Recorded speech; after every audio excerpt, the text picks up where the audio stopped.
ನೀನೇ ರಚಿಸು. ಭೀಮಸೇನ, ಅರ್ಜುನ, ನಕುಲ ಸಹದೇವಾದಿ ಸೋದರರೇ, ಪಾಂಚಾಲಿಯ ಸಹಿತ ದ್ಯೂತದಲ್ಲಿ ಸೋತು ಕಾಡನ್ನು ಸೇರಿದವರು ನಾವು. ಆದರೂ ಗೋವಿಂದನ ಅನುಗ್ರಹದಿಂದ ಕೃತಿಗಳಾಗಿದ್ದೇವೆ ಅಲ್ಲವೇ ರಕೋದರ? ಅಗ್ರಜ, ಯಾವ ಸುಖವೋ ಸೌಭಾಗ್ಯವೋ ನನಗಂತೂ ಕೌರವರ ಸರ್ವನಾಶದಿಂದಲೇ ನೆಮ್ಮದಿ ಅವಧಿಯನ್ನು ಎಣಿಸುತ್ತಿದ್ದವನು ನಾನು. ಭೀಮಾ, ನಾವು ಅರಣ್ಯದಲ್ಲಿದ್ದರೂ ಸೂರ್ಯದೇವನಿಂದ ಅಕ್ಷಯ ಪಾತ್ರೆಯಿಂದ ಭೋಜನವನ್ನು ಮಾಡಿದಲ್ಲದೆ ಅತಿಥಿ ಅಭ್ಯಾಗತರ ಹಸಿವನ್ನು ನಿವಾರಿಸುತ್ತೇವೆ. ಇದರ ಅರ್ಥಪೂರ್ಣವು ನಮ್ಮ ರಕ್ಷಣೆಗಿದೆ ಎನ್ನುವುದಲ್ಲವೇ? ಅಣ್ಣಯ್ಯ, ನಾವು ಕಾಡಿನಲ್ಲಿ ನೆಮ್ಮದಿಯಿಂದ ಇರಬಾರದು ಎನ್ನುವ ಉದ್ದೇಶವಾದ ದುಷ್ಟ ದುರ್ಯೋಧನ ಎಷ್ಟು ತಂತ್ರವನ್ನು ಹೂಡಿದ್ದ, ಅದನ್ನು ಮರೆಯುವುದಕ್ಕೆ ಸಾಧ್ಯ ಉಂಟೆ? ಸೋದರರೇ, ಆ ಕಡೆ ನೋಡಿ, ವೇದವ್ಯಾಸರು ಕೃಷ್ಣ ಬರುತ್ತಿದ್ದಾರೆ. ಸಹೋದರರೇ, ಬನ್ನಿ ಬನ್ನಿ, ಕುಳಿತುಕೊಳ್ಳಿ. ನಮ್ಮ ಆತಿಥ್ಯವನ್ನು ಸ್ವೀಕರಿಸಿ. ಧರ್ಮನಂದನ, ನಿಮಗೆಲ್ಲ ಶ್ರೇಯಸ್ಸಾಗಲಿ. ಸ್ವಾಮಿ, ನಿಮ್ಮ ದರ್ಶನದಿಂದ ನಾವು ಧನ್ಯರಾದೆವು. ನಮ್ಮಿಂದ ಏನಾಗಬೇಕು ಹೇಳಿ ಸ್ವಾಮಿ. ಋಷಿವರ್ಯ, ನಿಮ್ಮ ಆಶೀರ್ವಾದದ ಶ್ರೀರಕ್ಷೆ ನಮ್ಮ ಮೇಲೆ ಸಾಕು.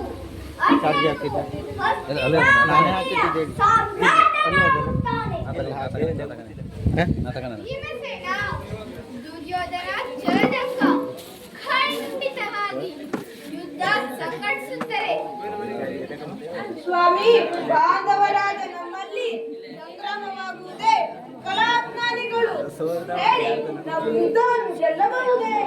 ಅಣ್ಣ, ಈ ಗದಾದಂಡದಿಂದ ದುರ್ಯೋಧನ ಸೊನೆಯನ್ನು ಮುರಿದು ಬಿಡುತ್ತೇನೆ. ದುಶ್ಯಾಸನನ ಉದರವನ್ನು ಬಗೆದು ಕೌರವರಿಂದ ಗೈಯುತ್ತೇನೆ. ಅನುಮಾನವೇ ಬೇಡ. ಧರ್ಮಜ, ಭೀಮನ ಮಹಾಪರಾಕ್ರಮಿ. ಆದರೆ ಭೀಷ್ಮ, ದ್ರೋಣ, ಕರ್ಣರನ್ನು ಗೆಲ್ಲುವುದು ಸುಲಭವಲ್ಲ. ಗುರುಗಳೇ, ನನ್ನೊಂದಿಗೆ ಸಹೋದರನಾದ ಅರ್ಜುನ, ನಕುಲ, ಸಹದೇವರಿದ್ದಾರೆ. ಕುರುಸೇನೆ ನಮಗ್ಯಾವ ಲೆಕ್ಕ? ಭೀಮಸೇನ, ಸ್ವಲ್ಪ ತಾಳು. ಯಮನಂದನ, ನನ್ನ ಮಾತನ್ನು ಕೇಳು. ಭವಿಷ್ಯದ ಸಂಗ್ರಾಮದಲ್ಲಿ ನಿಮಗೆ ಜಯ ಆಗಬೇಕು ಅಂತಾದರೆ ನನ್ನ ಮಾತನ್ನು ಕೇಳು. ಧನಂಜಯನ್ನು ಇಂದ್ರಕೀಲಕಗಳು ಪರಶಿವನನ್ನು ಮೆಚ್ಚಿಸಿ ದಿವ್ಯಾಸ್ತ್ರವನ್ನು ಹೊಂದಲಿ. ಇದು ಮಹಾದೇವನ ಮಂತ್ರ. ಅವನಿಗೆ ಉಪದೇಶಿಸಿ ನಾನಿಂದು ಬರುತ್ತೇನೆ. ತಮ್ಮ ಅರ್ಜುನ ಇಲ್ಲವ?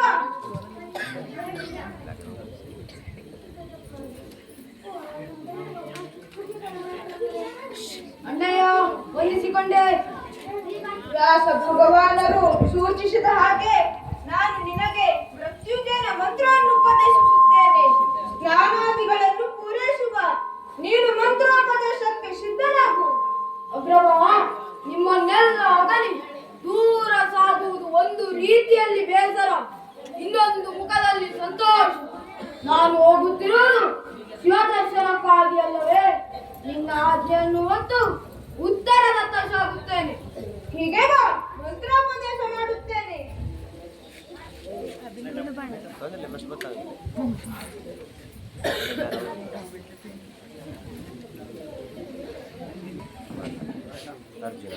ಅಣ್ಣಂದಿರಾದ ಧರ್ಮರಾಯ, ಭೀಮಸೇನರಿಂದ ಆಶೀರ್ವಾದವನ್ನು ಪಡೆದೆ. ನಕುಲ ಸಹದೇವರಿಗೆ ಪ್ರಯಾಣದ ವಿಷಯವನ್ನು ತಿಳಿಸಿದೆ. ಪಾಂಚಾಲಗೆ ಸಮಾಧಾನವನ್ನು ಹೇಳಿದ್ದಾಯಿತು. ಉತ್ತರದ ಎತ್ತರವಾದ ಪರ್ವತವನ್ನು ಏರುತ್ತಾ ಮುಂದೆ ಸಾಗುವೆ.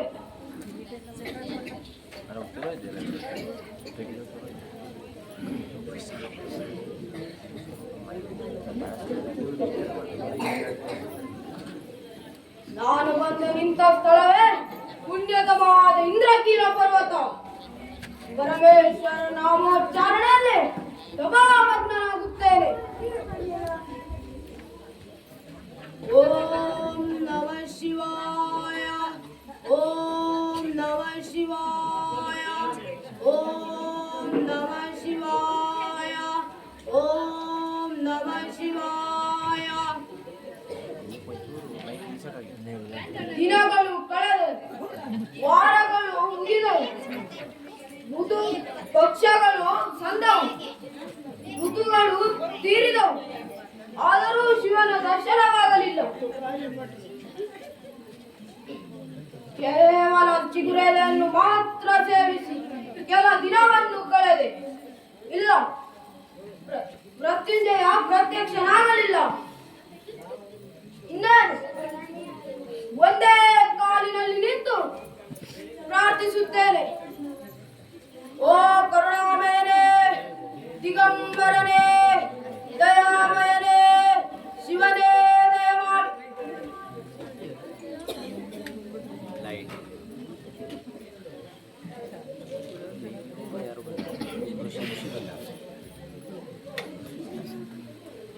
ಅಬ್ಬಾ, ಇದೇನು ಋಷಿಗಳಾದ ನಾವು ಸುದೀರ್ಘ ಕಾಲದಂದು ಲೋಕ ಕಲ್ಯಾಣಕ್ಕಾಗಿ ತಪಸ್ಸನ್ನು ಆಚರಿಸುತ್ತಿದ್ದವರು ನಾವು.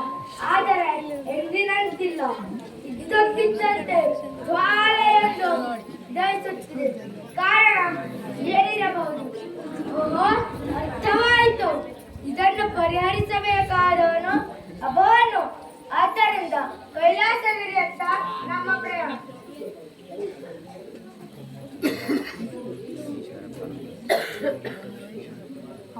ಬೈಕ್ ಬಗ್ಗೆ ನೋಡುವ ಮತ್ತೆ ಎಲ್ಲಿ ಹಿಡ್ಕೊ ಬರ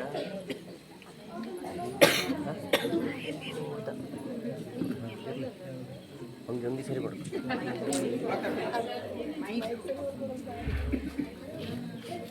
ಪಾರ್ವತಿ, ನಮ್ಮ ಪರಿವಾರವನ್ನು ನೋಡಿದೆಯ? ಎಷ್ಟು ಸಂಭ್ರಮದಿಂದ ಹರ್ಷೋದ್ಗಾರವನ್ನು ಮಾಡುತ್ತಾ ನನ್ನನ್ನೇ ಧ್ಯಾನಿಸುತ್ತಾ ಕುಣಿದು ಕುಪ್ಪಳಿಸುತ್ತಿದ್ದಾರೆ. ಎಲ್ಲರ ಗುಣಧರ್ಮವೂ ಬೇರೆ ಬೇರೆ, ಆಕಾರವೂ ಬೇರೆ ಬೇರೆ. ಭೂತ ಬೇತಾಳಗಳು, ಪ್ರೇತ ಪಿಶಾಚಗಳು, ವ್ಯಾಘ್ರಗಳು, ಪಶುಗಳು, ಮೂಷಿಕಗಳು, ಸರ್ಪಗಳು ಇವೆಲ್ಲವುಗಳ ತತ್ವ ಸಿದ್ಧಾಂತಗಳು ಬೇರೆ ಬೇರೆ ಆದರೂ ನಮ್ಮಲ್ಲಿ ಐಕ್ಯತೆಯಿಂದ ಸೇರಿವೆ. ಇದಕ್ಕೆ ಕಾರಣ ನಮಗೆ ಅವುಗಳ ಮೇಲಿರುವ ಪ್ರೀತಿ, ಅವುಗಳಿಗೆ ನಮ್ಮ ಮೇಲಿರುವ ಭಕ್ತಿ. ಪ್ರಭು, ತ್ರಿಲೋಕಾಧ್ಯಕ್ಷರು ತಾವು, ಲಯಕಾರಿಗಳೂ ಹೌದು, ಭಕ್ತ ಪ್ರೇಮಿಗಳೂ ಹೌದು. ನಿಮ್ಮನ್ನು ಓಲೈಸುವುದಕ್ಕೆ ಇದುವೇ ಕಾರಣ. ಸತ್ಯಾದ ಬಳಿಗಂತೂ ಪತಿಯೇ ದೇವರು, ಆದರೆ ನಾನು ದೇವರನ್ನೇ ಪತಿಯಾಗಿ ಪಡೆದವಳು. ನನ್ನ ಜೀವನ ಸಾರ್ಥಕವೆಂದು ಭಾವಿಸಿದ್ದೇನೆ, ಅಲ್ಲವೇ ಸ್ವಾಮಿ? ಭಾವನೆಗೆ ತಕ್ಕ ಪ್ರತಿಫಲ. ರಮಣ, ಆ ಕಡೆ ನೋಡಿದ್ದೀರಾ? ನಮ್ಮ ಬೆಳ್ಳಿ ಬೆಟ್ಟವನ್ನು ಏರಿ ಯಾರೋ ಬರುತ್ತಿದ್ದಾರೆ.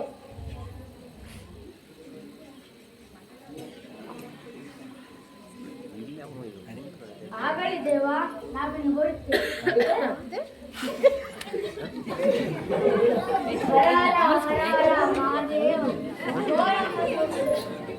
ಹೋದರೆ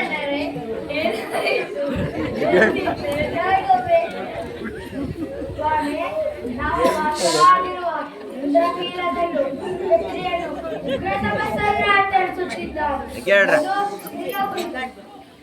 ನಮ್ಮ ಶರಣರ ತಪಸ್ಸಿನಿಂದ ನಿಮಗೆ ತಡಕಾಯಿತೆ. ಮೃತ್ಯುಂಜಯ, ನಿನ್ನ ಆರಾಧಕರ ತಪಸ್ಸು ಸಾಮಾನ್ಯವಾದದ್ದಲ್ಲ. ತಂಪಾದ ಪ್ರದೇಶದಲ್ಲೂ ಧಾವಾಗ್ನಿಯಾಗಿ ಪ್ರಚರಿಸುತ್ತಿದೆ. ನೀನೇ ರಕ್ಷಿಸಬೇಕು. ಸ್ವಾಮಿ, ನಿಮ್ಮ ಭಕ್ತನ ಅದೃಷ್ಟವನ್ನು ಈಡೇರಿಸೋಣ.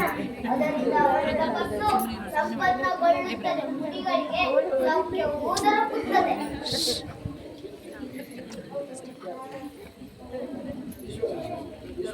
ಗಿರಿಗೆ, ನೀನೆಂದದ್ದು ಸರಿ. ಋಷಿಗಳೇ, ನೀವು ನೆಮ್ಮದಿಯಿಂದ ಸಾಗಿರಿ. ಅವನನ್ನು ನಾನು ವಿಚಾರಿಸಿಕೊಳ್ಳುತ್ತೇನೆ. ಆಗಲಿ ದೇವ, ನಾವಿನ್ನು ಬರುತ್ತೇವೆ.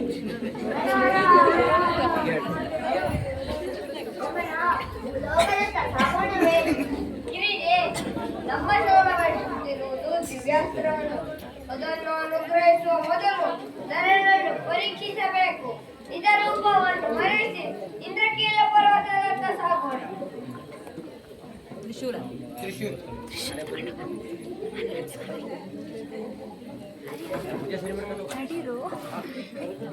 ಎಲ್ಲ ಬರ್ರಿ ಬರ್ರಿ ಬರ್ರಿ ಬರ್ರಿ.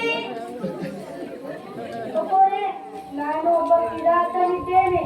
ನಿಮ್ಮೊಟ್ಟಿಗೆ ಬ್ಯಾಟಿಗೆ ಬರುತ್ತೀನಿ. ಆಯ್ತಲ್ಲ ಬಾ, ನೀ ಬರ್ತೀಯೇನ್? ನಾನು ಬರ್ತೀನಿ.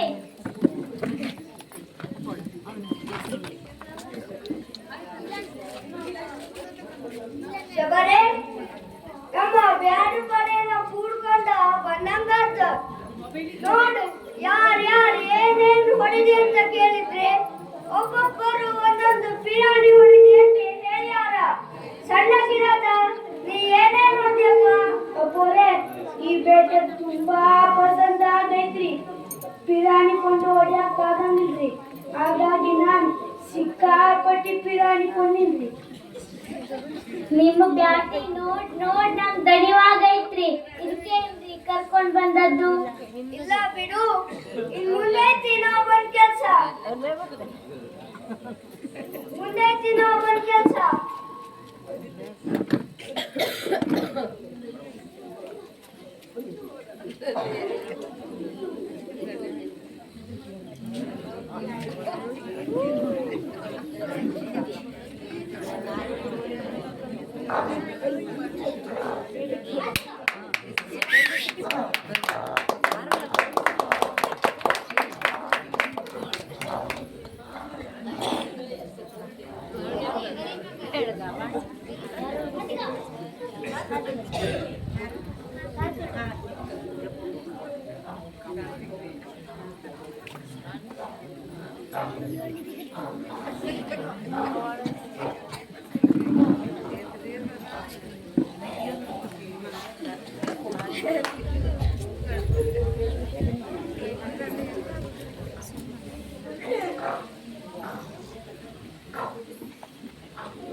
ನನ್ನ ತಪಸ್ಸಿಗೆ ವಿಘ್ನವನ್ನುಂಟು ಮಾಡುವೆಯಾ? ಕೆಟ್ಟ ದೂತರೇ, ಇದನ್ನು ಕಾಂತಿ ಮುಗಿಸಿದ್ದೇನೆ.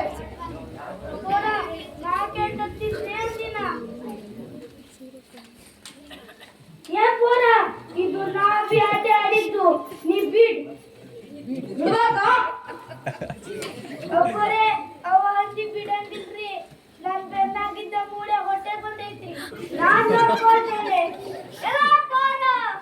ಕಾಡ್ನ ಬೇಟೆ ಆಡೋದ್ ನಮ್ಮ ಕಸಬೈತಿ. ಒಳ್ಳೆ ಮಾತನ್ನ ಬಿಟ್ಬಿಡು. ನನ್ನ ಮೇಲೆ ಎರಗಿದ ಹಂದಿಯನ್ನು ಹೊಡೆದು ಉಳಿಸಿದವನು ನಾನು.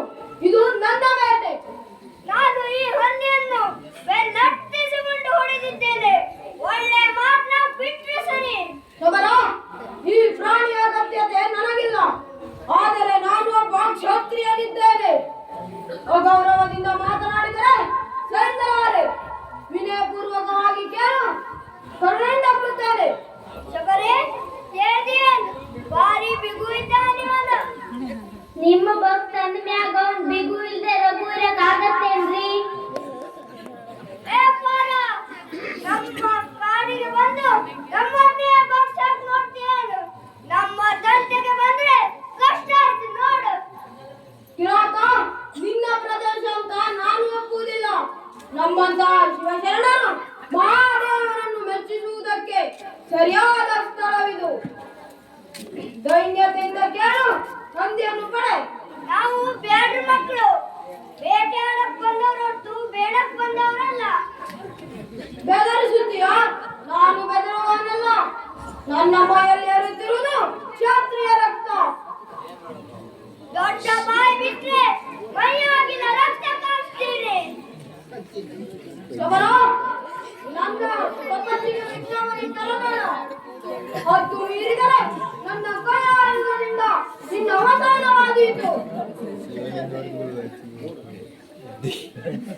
ಶಬರೇ, ಇವನ ಕ್ಷಾತ್ರಿಯ ಕೆಚ್ಚನ್ನು ನೋಡಿದರೆ ಒಂದೊಮ್ಮೆ ಯುದ್ಧ ಮಾಡಬೇಕು ಅನಿಸ್ತೈತೆ.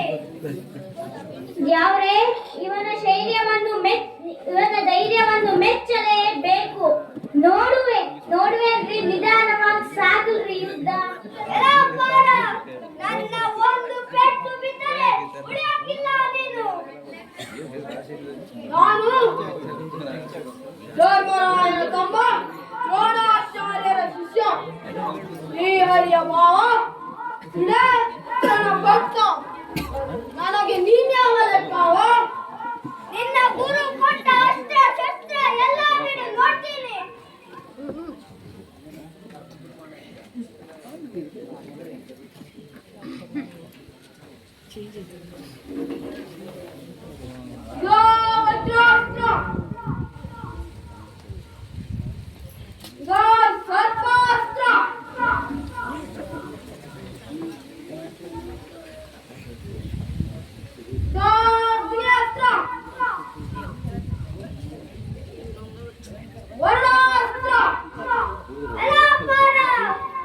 ನಿನ್ನ ಗುರು ಕೊಟ್ಟ ಅಸ್ತ್ರ ಶಸ್ತ್ರ ಎಲ್ಲ ನುಂಗಿ ಬಿಟ್ಟೆ. ತಲೆ ತಗ್ಗಿಸಿ ಮನೆಗೆ ಹೋಗು.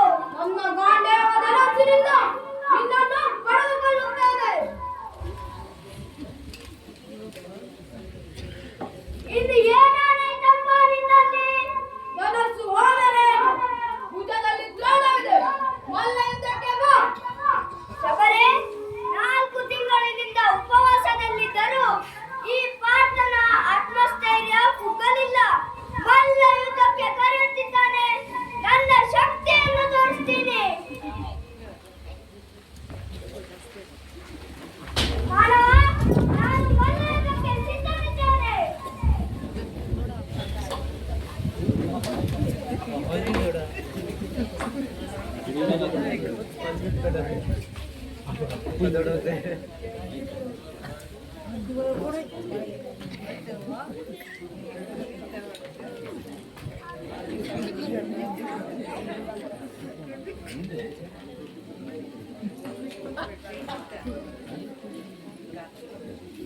ಅಯ್ಯೋ ಏನಾಯ್ತ್ರಿ? ಹೇಳ್ರಿ ರಕ್ತ ಹರಿತೈತಲ್ರಿ. ಅಯ್ಯೋ ಹೇಳ್ರಿ.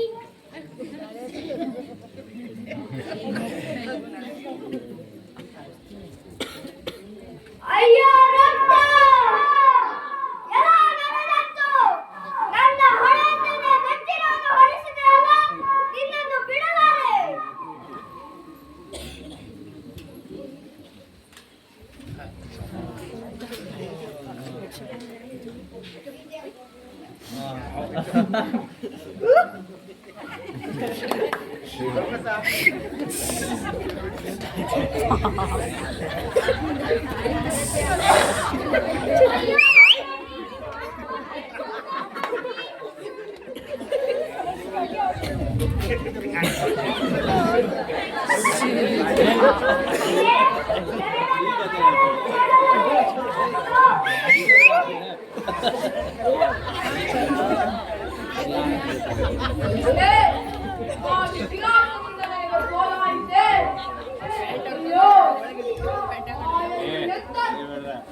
ಸಹಿಸಲಾರದನು. ಯಾಕೆ? ಹೌದು, ನಾನು ಬಂದದ್ದು ಶಿವನನ್ನು ಮೆಚ್ಚಿಸಲು. ಶಂಭುವನ್ನೇ ಪೂಜಿಸಬೇಕು. ಸ್ನಾನಾದಿಗಳನ್ನು ಪೂರೈಸಿದೆ. ಶಿವಲಿಂಗವನ್ನು ಅರ್ಚಿಸುತ್ತೇನೆ.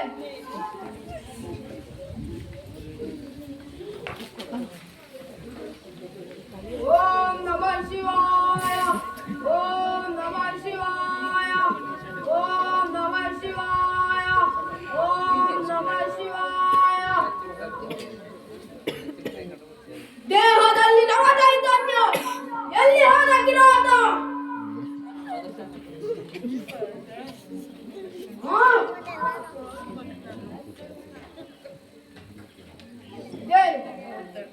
ಶಿವಲಿಂಗಕ್ಕೆ ಅರ್ಪಿಸಿದ ಪತ್ರ ಪುಷ್ಪಗಳು ಶಬರನ ತಲೆಯಲ್ಲಿ. ಹಾಗಾದರೆ ಇವನ್ ಯಾರು? ಓಹೋ, ನನ್ನ ಆರಾಧ್ಯ ದೇವನಾದಂತ ಶಂಕರ ಎದುರಿಗೆ ಬಂದಾಗ ಹೊಡೆದು ಬಿಟ್ಟನಲ್ಲ. ಅಯ್ಯೋ ಶಿವನೇ, ಇದಕ್ಕೆ ಪ್ರಾಯಶ್ಚಿತ್ತವೇ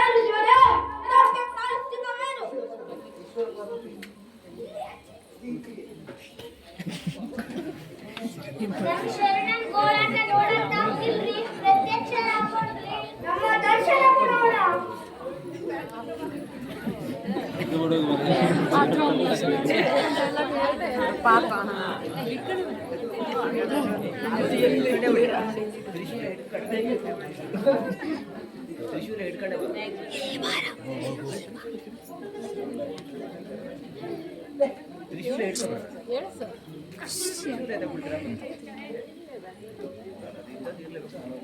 ನರನೆ, ನಿನ್ನ ದೃಢವಾದ ಭಕ್ತಿಗೂ ಶಕ್ತಿಗೂ ಮೆಚ್ಚಿ ಹರಿಗಿರಿದೇರಾದ ನಾವು ಮೈದೋರಿದ್ದೇವೆ. ಬೇಕಾದವರನ್ನು ಕೇಳು. ಮೃತ್ಯುಂಜಯನೇ, ನಿನ್ನಲ್ಲಿ ಹೋರಾಡಿದ ದೋಷದಿಂದ ಮುಕ್ತನಾಗಬೇಕು. ಧರ್ಮದ ರಕ್ಷಣೆಗಾಗಿ, ಅಧರ್ಮದ ನಿವಾರಣೆಗಾಗಿ ದಿವ್ಯಾಸ್ತ್ರವನ್ನು ಕರುಣಿಸಬೇಕು. ಧನಂಜಯ, ನಾನು ಹೀಗೆ ರೂಪಾಂತರದಿಂದ ಬರಲು ಬಲವಾದ ಕಾರಣ ಉಂಟು. ಮೂಕನೆಂಬ ದಾನವ ಹಂದಿಯ ರೂಪದಲ್ಲಿ ಸಜ್ಜನ ಪೀಡಕನಾಗಿದ್ದನು. ಏಕಕಾಲದಲ್ಲಿ ಹರನಾದ ನಾನು, ನರನಾದ ನೀನು ಶರಸಂಧಾನವನ್ನು ಮಾಡಿದ ಕಾರಣ ಆ ದುಷ್ಟನ ವಧೆ ಆಯಿತು. ಆ ದುಷ್ಟನ ಹರಣಕ್ಕಾಗಿಯೇ ನಾನು ಕಿರಾತ ರೂಪವನ್ನು ಧರಿಸಿ ಬೇಟೆಯನ್ನೇ ಗುರಿಯಾಗಿಸಿಕೊಂಡೆ. ಪಾಶುಪತಾಸ್ತ್ರವನ್ನು ಬಯಸಿ ಬಂದ ನೀನು ಆತ್ಮಸ್ಥೈರ್ಯವನ್ನು ಹೊರಗೆ ಹಚ್ಚಿದೆ ಹಾಗೂ ಮೆಚ್ಚಿದೆ. ನಿನಗ ಬ್ರಹ್ಮಶಿರಾಸ್ತ್ರವನ್ನು ಉಪದೇಶಿಸಿದ್ದೇನೆ, ಪಾಶುಪತಾಸ್ತ್ರವನ್ನು ಅನುಗ್ರಹಿಸಿದ್ದೇನೆ. ಈ ಮಂತ್ರಾಸ್ತ್ರಗಳ ಪ್ರಯೋಗ ಹಾಗೂ ಉಪಸಂಹಾರಗಳ ಮಂತ್ರವನ್ನು ಬೋಧಿಸಿದ್ದೇನೆ. ವತ್ಸ, ನಿನಗೆ ಅಭೇದ್ಯವಾದ ಅಂಜನಾಸ್ತ್ರವನ್ನು ಕೊಡುತ್ತಿದ್ದೇನೆ, ಪಡೆದುಕೋ. ಗೋಗಣಪಾದಿಗಳು ನೀಡುತ್ತಿದ್ದಾರೆ, ಪಡೆದುಕೋ. ಲೋಕದ ಮಾತಾಪಿತರಿಂದಲೇ ಅನುಗ್ರಹವನ್ನು ಪಡೆದಾಗಿದೆ.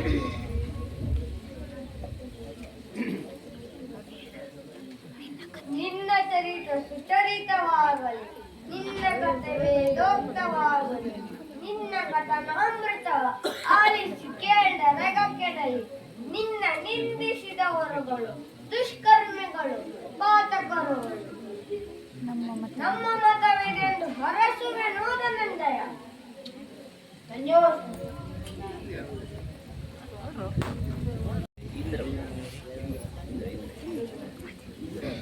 ಮಗನೇ ಅರ್ಜುನ, ನಿನ್ನ ದಿವ್ಯತೆಯನ್ನು ಪರಿಗಣಿಸಿ ಅಮರೇಂದ್ರನಾದ ನಾನು ವಜ್ರಾಸ್ತ್ರವನ್ನು ಕೊಡುತ್ತಿದ್ದೇನೆ. ಅದು ಯಮಧರ್ಮನು ದಂಡಾಸ್ತ್ರವನ್ನು ಕೊಡುತ್ತಿದ್ದಾರೆ. ಈ ಮಹಾಸ್ತ್ರಗಳ ಪ್ರಯೋಗ ಹಾಗೂ ಉಪಸಂಹಾರವನ್ನು ಉಪದೇಶಿಸಿದ್ದೇವೆ. ನೀನು ಅಪ್ರತಿಮ ವಿಕ್ರಮಿಯಾಗುವೆ. ಅಮರೇಂದ್ರ, ಶರಣ ಶರಣು. ಅಷ್ಟದಿಕ್ಪಥಗಳಿಂದ ಅನುಗ್ರಹವಾಯಿತು. ಹೊಣೆಗಾರಿಕೆಯನ್ನು ಅರಿತು ಕಾರ್ಯೋನ್ಮುಖನಾಗುತ್ತೇನೆ. ನೀನು ಸ್ವಲ್ಪ ಸಮಯ ಇಲ್ಲೇ ನಿಲ್ಲು. ಕಾರ್ಯ ಮತ್ತು ಉಂಟು. ಆಗಲಿ ಸ್ವಾಮಿ. ಹೌದಾ?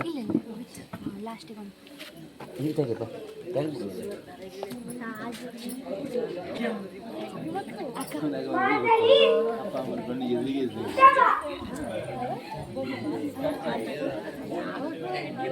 ಮಾತಲಿ ಭೂಲೋಕದತ್ತ ಸಾಗು.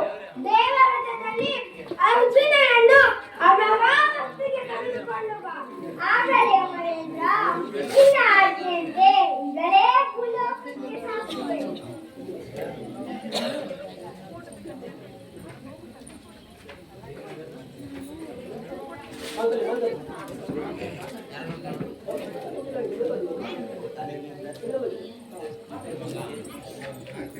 ಅರ್ಜುನ, ನಾನು ದೇವಸಾರಥಿಯಾದ ಮಾತಲಿ ನಿನ್ನನ್ನು ಸುರಸಭೆಗೆ ಬೇಗ ಕರೆತರಲು ಅಮರೇಂದ್ರನ ಆಣತಿಯಾಗಿದೆ. ಭವ್ಯವಾದ ಈ ರಥವನ್ನೇನು. ಆಗಲಿ, ಮಾನವನಾದ ನಾನು ಪ್ರಲೋಕಕ್ಕೆ ಬರುವುದೇ? ಹೌದು. ಆಗಲಿ, ನನ್ನ ಸೌಭಾಗ್ಯ. ರಥವನ್ನೇನೋಣ.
ನಿನ್ನಿಂದ ಅನೇಕ ಕಾರ್ಯ ಉಂಟು. ದುಷ್ಟ ನಿವಾತ ಕವಚಗಳ ಸಂಹಾರ ಆಗಬೇಕು. ಮಾತಲಿ ಅರ್ಜುನ ನಮ್ಮೊಟ್ಟಿಗೆ ಇರಲಿ. ಅವನಿಗೆ ನಂದನವನವನ್ನು ತೋರಿಸು.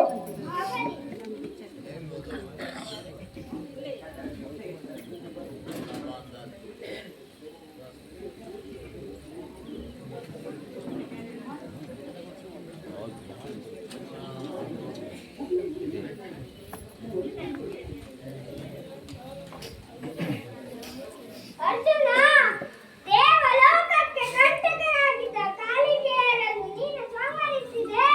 ನಿನ್ನಿಂದ ಅಮರಲೋಕ ನಿರಾಳವಾಯಿತು. ಇಂದ್ರದೇವನ ಅಪ್ಪಣೆಯನ್ನು ಪಡೆದಾಗಿದೆ. ನನ್ನನ್ನು ಭೂಲೋಕಕ್ಕೆ ಕಳಿಸು. ಆಗಲಿ, ಬಾ.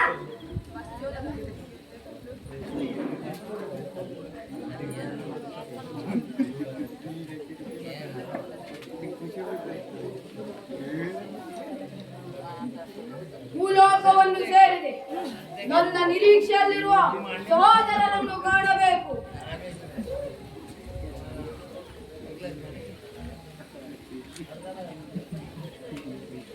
ಅಣ್ಣಯ್ಯ, ವಂದಿಸಿಕೊಂಡೆ. ಸೋದರ ಸೋದರರೇ, ಏನಾಯಿತು? ಹೌದು, ನಿಮ್ಮ ಆಶೀರ್ವಾದದಿಂದ ಎಲ್ಲವನ್ನೂ ಸಂಪಾದಿಸಿ ಬಂದೆ. ಪ್ರಾತಃ ಕಾಲದಲ್ಲಿ ತೋರಿಸುತ್ತೇನೆ. ಆಗಲಿ.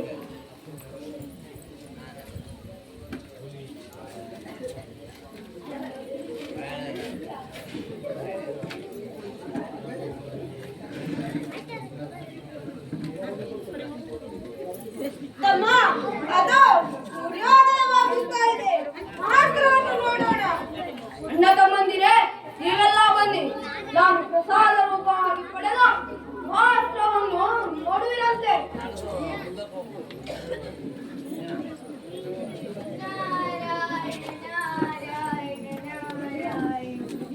ಧನಂಜಯ, ನಿಲ್ಲು. ನೀನು ಪ್ರದರ್ಶಿಸುತ್ತಿರುವ ಈ ದಿವ್ಯಾಸ್ತ್ರಗಳ ಪ್ರಭಾವದಿಂದ ಪರ್ವತಾದಿಗಳೇ ಕಂಪಿಸುತ್ತಿವೆ. ಸರದಿ ಕುಗ್ಗುತ್ತಿವೆ. ವನ್ಯಜೀವಿಗಳು ಚೀರಾಡುತ್ತಿವೆ. ಈ ದಿವ್ಯಾಸ್ತ್ರಗಳನ್ನು ಸಹಿಸುವ ಶಕ್ತಿ ಈ ಭೂಮಂಡಲಕ್ಕೆ ಇಲ್ಲ.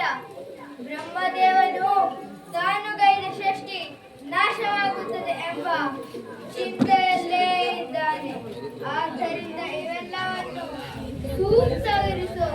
ಆಪತ್ಕಾಲದಲ್ಲಿ ಮಾತ್ರ ಪ್ರವೇಶಿಸು. ನಿನಗೆ ಅಮರರ ಸಂದೇಶ. ಆಗಲಿ ನಾರದರೆ, ನಾನು ಅರ್ಜಿಸಿಕೊಂಡ ಈ ಮಾತ್ರವನ್ನು ಎಂದಿಗೂ ದುರ್ಬಳಕೆ ಮಾಡಲಾರೆ.